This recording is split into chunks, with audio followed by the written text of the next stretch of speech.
আমরা ধন্যবাদ জানাই মধ্যমগ্রাম পৌরসভাকে, মধ্যমগ্রাম থানাকে ধন্যবাদ জানাই। দীপাবলির প্রীতি শুভেচ্ছা এবং আন্তরিক অভিনন্দন।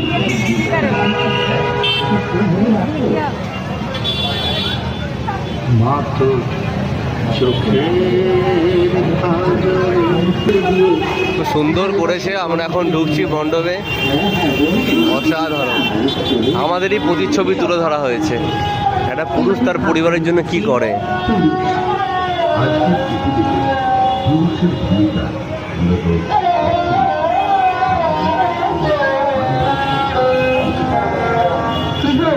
বাড়ি আসার সময় মনে করে চালটা নিয়ে এসো, ঘরে চাল বাড়ন্ত।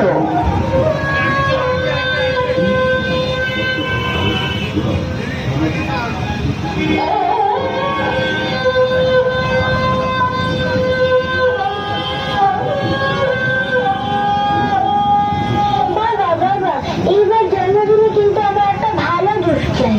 শোন না বাবা, আমার কটা দিন পরে কিনে দেবো, ঠিক? হ্যাঁ,